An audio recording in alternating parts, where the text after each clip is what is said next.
Killing இந்த ஒரு விஷயத்த நிறைய இடத்துல கேள்விப்பட்டிருக்கோம். பொதுவாக சீரியல் கில்லிங் அப்படின்றது வந்து ஒரு சைக்காலஜிக்கலான ஏதாவது ஒரு விஷயத்தில் பாதிக்கப்பட்டிருப்பாங்க. பெரிய ஆக்சிடென்ட் இதனால பாதிக்கப்பட்டு அவங்க வந்து மனமுடைந்து அவங்கள அது எப்படி எக்ஸ்பிரஸ் பண்ணுறதுன்னு தெரியாமல் நிறைய விஷயங்கள் ஈடுபடுவாங்க. அதில் ஒன் ஆஃப் த ஆக்ஷன் தான் வந்து கில்லிங். அதில் வந்து கில்லிங் அப்படின்றது ஒரு சைக்காலஜிக்கலாக அஃபெக்ட் ஆகி பண்ணுறவங்க வந்து சைக்கோபாத் கில்லர்ஸ், அப்புறம் வந்து சீரியல் கில்லர்ஸ், இப்படி வந்து நிறைய நேம் வச்சு கூடுவாங்க. ஸோ அந்த வகையில் அழகு எப்பவுமே ஆபத்தானது அப்படின்னு நம்ம கேள்விப்பட்டிருக்கோம். பட் உண்மையாலுமே அழகு வந்து ஒரு மிக மிக ஆபத்தான ஒரு இடமா போய் முடிஞ்சிருக்கு. எங்கே அப்படின்னு பார்த்தீங்கன்னா பிரேசிலில். எஸ், இந்த பர்டிகுலர் லேடி, இந்த பெண் கிட்டத்தட்ட ஒரு 4 பேரை இந்த ஒரு ஜனவரியிலேருந்து மே மாதங்குள்ளே சீரியல் கில்லிங் பண்ணியிருக்காங்க. டிஃப்ரெண்ட் டைப்ஸ் ஆஃப் ஐடியாவில் வித் இம்ப்ளிமெண்டேஷன் ஆஃப் ஒரு சின்ன ட்விஸ்ட் இருக்குது இந்த கதையில். இந்த பர்டிகுலர் சீரியல் கில்லிங்கில் அந்த ஒரு நபர் மட்டும் இல்லாமல் வேற ஒரு நபரும் வந்து இந்த சீரியல் கில்லிங்கில் ஈடுபட்டிருக்காங்க. ஸோ இதை பார்க்கும்போது எனக்கு இதை கேட்கும்போது இந்த ஸ்டோரியை படிக்கும் போதில் ஒரு சினிமா பாணியான ஒரு எப்படி சொல்கிறது, சினிமா பாணியில் இப்படிலாம் ஒரு ஸ்டோரி எடுத்திருக்காங்களேடா, இல்லை இதை தான் இன்ஸ்பயர் பண்ணி உண்மையாலுமே பண்ணியிருக்காங்களா அப்படின்ற மாதிரி இருந்தது. ரீசெண்டாக வந்து ராட்சசன், அப்புறம் வந்து இன்னும் நிறைய இந்த வரிசையில் நம்ம சொல்லிகிட்டே போகலாம். அந்த மாதிரி இந்த ஒரு ஸ்டோரி எனக்கு தெரிஞ்சு தமிழ் சினிமாவோ ஹிந்தி சினிமாவே ஹாலிவுட் பாலிவுட்டில் கூட இதை வந்து ஒரு ஸ்டோரியாக திருப்பி ரீக்ரியேட் பண்ணுறதுக்கு நிறைய சான்ஸ் இருக்குது. ஸோ மக்களே மறக்காமல் இந்த ஸ்டோரியை ரொம்ப கவனமாக கவனிங்க. ஸோ இந்த மாதிரியான வேர்ல்டு லெவல் ரெகுலர் அப்டேட்ஸ்க்கு மறக்காமல் கார்த்திக் ரவிச்சந்திரன் சேனலை சப்ஸ்கிரைப் பண்ணி வச்சுக்கோங்க. ஸோ ஆனா பாலா வெலோசோ பெர்னாண்டோ ஒரு 36 வயது மதிக்கத்தக்க ஒரு பெண். இவங்க வந்து பிரேசிலில் இருக்காங்க. பிரேசிலில் ஒரு சிட்டியில் வந்து ஒரு லா படிச்சிருக்காங்க, சட்டம் படிச்சிருக்காங்க. ஒரு குழந்தைக்கு அம்மா, இப்படி பலதரப்பட்ட சுச்சுவேஷனில் இந்த லேடி இருக்காங்க. பட் இவங்களுக்கு வந்து ஒரு மோட்டிவ்னா இந்த ஒரு பர்டிகுலர் இன்சிடென்ட் நடந்ததுனால ஒரு மோட்டிவ் எடுத்து ஒருத்தவங்க கொல்ல போகிறோம் அப்படின்றதெல்லாம் கிடையாது. மோட்டிவே இல்லாமல் ஒருத்தவங்களை கொன்று அந்த இறப்பை வந்து ரசிக்கிற ஒரு சைக்கலாஜிக்கலாக அஃபெக்ட்னு சொல்ல முடியாதுங்க ஆக்சுவலாக. ஏன்னா தெளிவாக பண்ணுறாங்க. சைக்கலாஜிக்கலாக அஃபெக்டாக இல்லையான்றது இனிமேல் ரிப்போர்ட்ஸ் வச்சு தான் சொல்ல முடியும் அப்படின்னு சொல்லி பிரேசில் போலீஸ் சொல்லியிருக்காங்க. ஸோ இவங்க வந்து இந்த அதாவது நியூ இயரில் யாரோ என்னென்ன ரெசல்யூஷனும் எடுத்திருக்காங்க பொழுது இவங்க நிறைய பேரை கொலை பண்ணணும் அப்படின்ற ரெசல்யூஷன் எடுத்திருக்காங்க. So murder number 1. ஸோ இதில் வந்து 4 சீரியல் கில்லிங் இருக்குது. இந்த சீரியல் கில்லிங்கான ரீசன் என்னன்னு இருக்குது, இதுக்கு பின்னாடி இருக்க ட்விஸ்ட் என்னன்னு இருக்குது, பிளாட் என்னன்னு இருக்குது, இது எல்லாமே முழுசாக தெரிஞ்சுக்கணும்னா கடைசி வரைக்கும் வீடியோ வரைக்கும் பாருங்கள். ஓகேவா?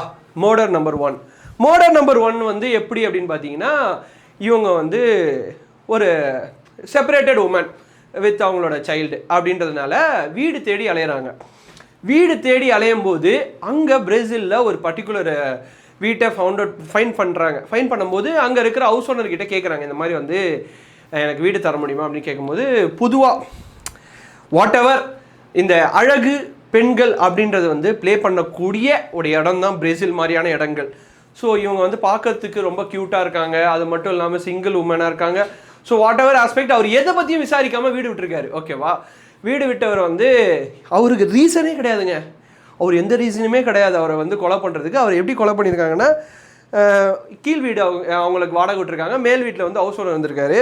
சும்மா அப்படியே போகும்போது கேட்டிருக்காங்க, இந்த மாதிரி ஐஸ்கிரீம் சாப்பிட்றீங்களா அப்படின்னு சொல்லி கேட்டிருக்காங்க.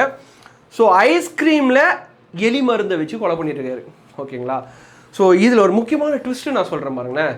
இந்த 4 மர்டர் நடக்கிறதுக்கு முன்னாடி இந்த எலி மருந்து கரெக்டாக ஒர்க் ஆகுதா, வச்ச உடனே பாசிபிலிட்டி 100% ரிசல்ட் கிடைக்குதா அப்படின்னு சொல்லி ஒரு 10 தெருநாய்க்கு வச்சு அதை கொலை பண்ணி சாவடித்த பிறகு தான் மனிதர்களுக்கு கொடுத்துருக்காங்க. இந்த சயின்டிஸ்ட்லாம் வந்து ஏதோ ஒரு ரிசர்ச் நடக்கிறதுக்கு முன்னாடி எலிக்கு டெஸ்ட் பண்ணுவாங்கல்ல, எலி இல்லை தவளை இந்த மாதிரி விஷயத்துக்கு.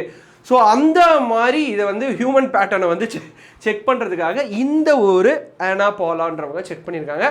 So first murder. ஸோ அவர் அந்த ஹவுஸ் ஓனர் வயசானவன்றதால சுற்றி இருக்க யாருக்குமே பெருசாக டவுட்டே வரல. அவர் என்ன பண்ணியிருக்காரு, ஐஸ்கிரீம் சாப்பிட்ருக்காரு, போய் இறந்துட்டுருக்காரு. ஸோ எதுவுமே ரிஸ்க் இல்லை. இவங்கள வந்து பயங்கரமான ஆக்டிங் கொடுத்துருக்காங்க, எனக்கு வந்து வீடு விட்டீங்களே அப்படின்னு சொல்லி எஜமானே அப்படின்னு சொல்லிலாம் அப்படியே வந்து பயங்கரமாக ரீக்ரியேட் பண்ணியிருக்காங்க. ஸோ அதனால் அந்த இடத்துலேருந்து எஸ்கேப் ஆகிட்டாங்க. அடுத்து மரியா ரெட்ரிகுவஸ். இவங்க வந்து சம்மந்தமே இல்லாத ஒரு ஆள். இவராச்சும் வந்து ஒரு சம்மந்தப்பட்ட ஒரு ஹவுஸ் ஓனர். இவங்க வந்து டேட்டிங் ஆப், எப்படி இப்போ நம்ம ஊர்லலாம் நிறைய டேட்டிங் ஆப்லாம், இது வந்து ஒரு அவேர்னஸ் கூட. டேட்டிங் ஆப்பில் நீங்கள் யாராகிட்டையாவது பேசுகிறீங்க, இல்லை வந்து அடுத்த கட்டம் போகிறீங்க, மீட் பண்ணணும் அப்படின்னு நினைக்கும் போது கொஞ்சம் கேர்ஃபுல்லாக இருங்க. ஸோ இந்த மாதிரியான டேட்டிங் ஆப்பில் இந்த மாதிரியான சைக்கோபாத் கில்லர்ஸ் கூட இருப்பாங்க, சீரியல் கில்லர்ஸ் கூட. ஸோ மரியா ரோட்ரிகஸ் இவங்கள வந்து ரொம்ப நாளாக நம்ம வந்து டேட்டிங் ஆப்லேயே பேசிகிட்டு இருக்கோமே, ஒரு நாள் வீட்டுக்கு வாங்க, வீட்டில் பேசலாம் அப்படின்னு சொல்லியிருக்காங்க. அவங்களுக்கு என்ன தோணுச்சுன்னு தெரில. அவங்களும் ஒரு லேடி தான் ஆக்சுவலாக, இருக்கிறதுலே பிரச்சனை தான். சரி ஓகே வரேன் அப்படின்னு சொல்லி வந்திருக்காங்க. ஸோ ஃபஸ்ட்டு வந்து கொலை பண்ண அந்த ஹவுஸ் ஓனருக்கு வந்து ஐஸ்கிரீம், செகண்ட் கொலை பண்ணவங்களுக்கு வந்து it's a cup of coffee. ஓகேவா, இந்த கப் ஆஃப் காஃபியில் வந்து எலி மருந்தை கலந்து கொடுத்து கொலை பண்ணியிருக்காங்க. பயங்கரமான ஸ்ட்ராட்டஜிக்கல் பிளானுங்க ஆக்சுவலாக. இந்த அதாவது அந்த லா மூளை, அப்புறம் வந்து இந்த சீரியல் கில்லிங்கான ஒரு மைண்ட் தாட்டு, இது எல்லாமே ஒர்க் ஆகிருக்கு அவங்களுக்கு. ஸோ அவங்களோட கதை முடிச்சுட்டு என்னென்னா, அவங்க வந்து வீட்டுக்கு வந்துட்டு காஃபி குடிச்சிட்டு திருப்பி அவங்க வீட்டுக்கு போயிருக்காங்க. அந்த சீரியல் கில்லரோட வீட்டுக்கு வந்துட்டு காஃபி குடிச்சிட்டு வீட்டுக்கு போயிருக்காங்க, இறந்துட்டு இருக்காங்க. என்னாச்சு ஏதாச்சுன்னு கூட அவங்க பேரண்ட்ஸால் ஃபைன் பண்ண முடியல. அவ்வளோதான், அவங்களோட கதை முடிஞ்சிடுச்சு, க்ளோஸ் ஆகிடுச்சு. நீங்கள் கேட்கலாம், இதெல்லாம் ஏன் வந்து இறந்த பிறகு இவங்களுக்கு எதுவும் போஸ்ட்மார்ட்டம் அதெல்லாம் பண்ணலையா அப்படின்னு. என்ன நினச்சிட்டு இருக்காங்களா, நேச்சுரல் டெத்துன்னு நினச்சிருக்காங்க ஆக்சுவலாக. இது இவங்களோட மிகப்பெரிய இது அட்வான்டேஜ். பட் இதெல்லாம் தாண்டி இவங்க எப்படி ஃபைன் பண்ணியிருக்காங்கன்னு காட்டுறோம் அடுத்தது. ஓகேங்களா. ஸோ நாலாவது மர்டருக்கு முன்னாடி மூணாவது மர்டர் ஒன்று இருக்குது. ஸோ இந்த மூணாவது மர்டரால் தான் அவங்க மாட்டினாங்க. ஸோ அதை நம்ம கடைசியாக பார்ப்போம். Fourth murder, final murder. இந்த ஃபோர்த்து மர்டர் யாருன்னு பார்த்தீங்கன்னா, இவங்களோட எக்ஸ் பாய் ஃப்ரெண்ட். அவர் பேர் வந்து ஹேடர். அவருக்கு வந்து 21 வயசு. எக்ஸ் பாய் ஃப்ரெண்டு 21 வயசு. ஸோ இவங்கள வந்து ரொம்ப நாள் கழிச்சு மெசேஜ் பண்ணியிருக்காங்க இவருக்கு, இந்த மாதிரி ரொம்ப நாள் ஆகுது பேசி மீட் பண்ணலாம் அப்படின்னு சொல்லி கேட்கும்போது, சரி ஓகே ஒரு எக்ஸ் கேர்ள் ஃப்ரெண்டு கூப்பிட்றாங்க அப்படின்னா, தமிழ்நாடாக இருக்கட்டும், இந்தியாவாக இருக்கட்டும், உலகம் ஃபுல்லாக யாராக இருந்தாலும் இருக்கட்டும், ஓகேங்களா, என்ன பிரச்சனை அப்படின்னு சொல்லியாச்சும் ஓடுவோம்ல, அந்த மாதிரி ஓடி இருக்கார் அவர். ஓடினவருக்கு இவருக்கு ஒரு ட்விஸ்ட் வச்சுருக்காங்க. என்னென்னா, இவங்களுக்கெல்லாம் வந்து காஃபி, ஐஸ்கிரீம் அந்த மாதிரி, இவருக்கு வந்து மில்க் ஷேக்கில் எலி மருந்தை கலந்து கொடுத்துருக்காங்க. மனுஷன் ஸ்பாட் அவுட்டு, அவ்வளோதான். இவங்கள வந்து மனுஷன் வந்து வீட்டுக்கு போய் இறந்துட்டு இருக்காரு வழக்கம் போல். ஸோ இதுவுமே வந்து ஒரு எங்கே போனார் வந்தாருன்னு ட்ராக் இல்லாத ஒரு இறப்பாக போயிடுச்சு.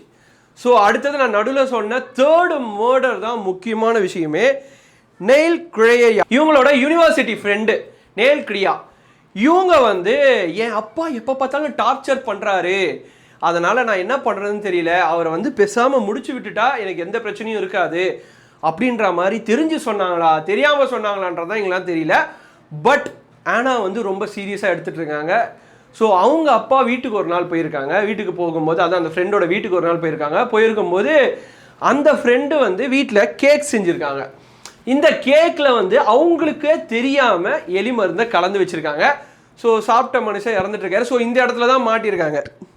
ஸோ என்ன பிரச்சனை அப்படின்னு பார்த்தீங்கன்னா, இந்த ஒரு மர்டரில் வந்து நிறைய சந்தேகம் வரவே போலீஸ் இன்வெஸ்டிகேட் பண்ணும்போது மற்ற மர்டர்ஸ் எல்லாம் கண்டுபிடிச்சிருக்காங்க. இது என்ன பிரச்சனை அப்படின்னு பார்த்தீங்கன்னா, கூட அவங்க ஃப்ரெண்டு இருந்தாங்கல்ல, அவங்க ஃப்ரெண்டு அவங்க அப்பாவை கொலை பண்ணுறதுக்காக கிட்டத்தட்ட 4000 பிரேசிலியன் ரியால்ஸ் கொடுத்துருக்காங்க. அவங்க ஊர் மதிப்படி சம் 10 to 15 lakhs இருக்கும் அப்படின்னு சொல்கிறாங்க. ஸோ அவ்வளோ காசை வந்து அவங்களுக்கு கொடுத்துருக்காங்க.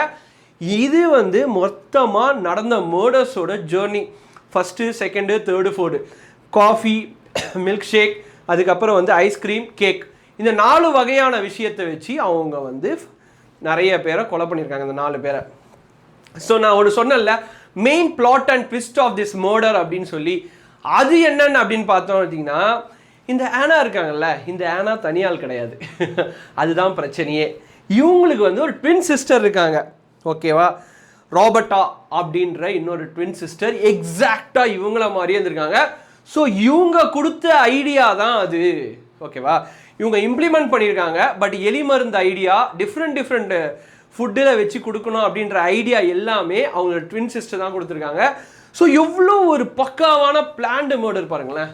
ஸோ இது எல்லாமே பிரேசிலில் வந்து ஒரு பெரிய அப்படியே அந்த பர்டிகுலர் சிட்டிலலாம் பயங்கரமாக நடுக்கத்தை உண்டாயிருக்கு. அவங்க ரொம்ப கேஷுவலாக போலீஸ் இன்வெஸ்டிகேட் பண்ணும்போது, எஸ் நான் தான் பண்ணேன், ஆமாம் நான் தான் விஷம் வச்சேன், ஆமாம் என் எதிர்க்க தான் செத்தாங்க. ஸோ இப்படி ரொம்ப கேஷுவலாக பேச ஆரம்பிச்சிருக்காங்க.